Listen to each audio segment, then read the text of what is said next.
Shalom adik-adik, semangat pagi. Aku mau kenal Tuhan, aku mau cinta Tuhan melalui firman-Nya. Wah, senang sekali loh Seika kembali lagi menemani adik-adik semuanya di dalam renungan harian sekolah minggu GKTB. Nah, di pagi hari ini sebelum kita merenungkan firman Tuhan bersama-sama, mari kita berdoa. Tuhan Yesus, terima kasih untuk kesempatan yang indah yang Tuhan berikan bagi kami semuanya di pagi hari ini. Terima kasih karena Engkau masih memberikan kami kesempatan untuk merenungkan firman-Mu. Kami berdoa kiranya Engkau menolong setiap kami supaya kami boleh mengerti, memahami, serta melakukannya di dalam kehidupan kami di sepanjang hari ini. Dalam nama Tuhan kami Yesus Kristus, kami sudah berdoa. Haleluya. Amin. Nah, adik-adik, di pagi hari ini kita masih mau merenungkan firman Tuhan di dalam kitab 2 Raja-Raja pasalnya yang ke-23, ayatnya yang ke-31 sampai dengan ayatnya yang ke-35. Lose harap adik-adik bisa membaca di dalam Alkitabnya masing-masing ya. Dan Lose Ika akan membacakannya untuk kita semuanya di dalam ayat yang ke-31 dan juga ayatnya yang ke-32. Demikianlah firman Tuhan. Yoahas berumur 23 tahun pada waktu ia menjadi raja, dan 3 bulan lamanya ia memerintah di Yerusalem. Nama ibunya ialah Hamutal binti Yeremia dari Libna. Ia melakukan apa yang jahat di mata Tuhan, seperti yang dilakukan oleh nenek moyangnya. Nah, adik-adik, seperti yang telah kita pelajari di dalam renungan harian sekolah minggu 2 hari ini, bagaimana Raja Yosia, ia adalah seorang raja yang mengasihi Tuhan. Ia menyingkirkan semua berhala-berhala yang berada di bangsa Yehuda dan membawa bangsa Yehuda menyembah kepada Tuhan Allah yang benar. Nah, ketika Raja Yosia ini mati, maka anaknya lah yang menggantikannya untuk menjadi raja atas bangsa Yehuda. Nah, raja yang menggantikannya adalah Raja Yoahas. Dan pada waktu itu ia masih sangat muda. Ia berumur 23 tahun lamanya dan menjadi raja atas bangsa Yehuda.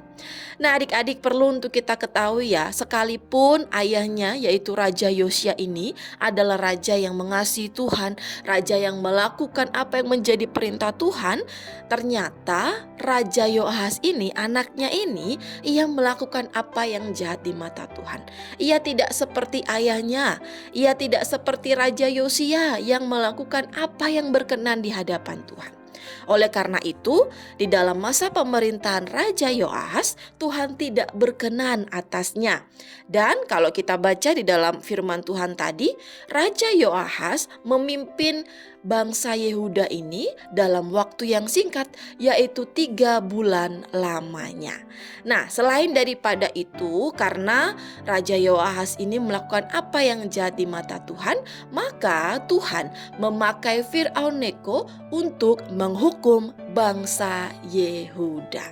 Nah, adik-adik, melalui kisah yang singkat ini kita dapat melihat bersama-sama ya, bahwa Tuhan tidak berkenan atas orang-orang yang berkompromi, atas orang-orang yang melakukan apa yang jahat di hadapan Tuhan. Oleh karena itu, Lose mengingatkan kita semuanya, yuk kita sebagai anak-anak yang sungguh-sungguh mengasihi Tuhan, kita terus belajar dan berusaha melakukan apa yang dikehendaki oleh Tuhan. Kalau yang menjadi kesukaan Tuhan itu adalah ketika kita menjadi anak-anak yang terus-menerus berusaha melakukan perintahnya, merenungkan firman Tuhan, berdoa, menghormati orang tua, maka hal itulah yang terus harus kita lakukan. Kita terus berusaha untuk merenungkan firman Tuhan tiap hari, untuk berdoa setiap hari, untuk menghormati orang tua kita, untuk melakukan apa yang berkenan di hadapan Tuhan tiap-tiap hari. Jangan sampai kita ini melakukan hal-hal yang jahat di mata Tuhan. Kesenangan kita ini adalah hal-hal yang tidak berkenan di hadapan Tuhan, seperti mencuri, seperti berbohong, seperti menyontek, seperti tidak menghormati orang tua kita. Nah, adik-adik, Tuhan tidak berkenan atas orang-orang yang melakukan dosa. Tuhan tidak berkenan atas orang-orang yang kesukaannya melakukan dosa dan hidup tidak sesuai dengan perintah Tuhan. Nah, kiranya melalui kebenaran firman Tuhan di pagi hari ini, kita semuanya diingatkan kembali supaya kita hidup sungguh-sungguh mengasihi Tuhan, hidup sungguh-sungguh melakukan apa yang menjadi perintah Tuhan. Dan doa Lose, kiranya Tuhan memampukan kita semuanya untuk melakukan kebenaran firman Tuhan di dalam kehidupan kita tiap-tiap hari. Mari kita berdoa. Tuhan Yesus, terima kasih untuk kebenaran firman-Mu di pagi hari ini yang mengingatkan kami semuanya bahwa Engkau tidak berkenan atas dosa. Engkau tidak berkenan atas kehidupan anak-anak-Mu yang menyenangi dosa. Oleh karena itu kami berdoa, biarlah di dalam masa kecil kami boleh hidup senantiasa terus melakukan apa yang menjadi kehendak Tuhan, apa yang menjadi kesenangan Tuhan. Dan kami juga berdoa menyerahkan untuk semua aktivitas kami di sepanjang hari ini. Kiranya Engkau menolong kami, kiranya Engkau memberkati kami, supaya apapun yang kami kerjakan, kami kedapatan memuliakan nama Tuhan, dan melaluinya kami juga boleh menjadi berkat bagi banyak orang. Terima kasih ya Tuhan Yesus, dalam nama-Mu kami sudah berdoa. Haleluya. Amin.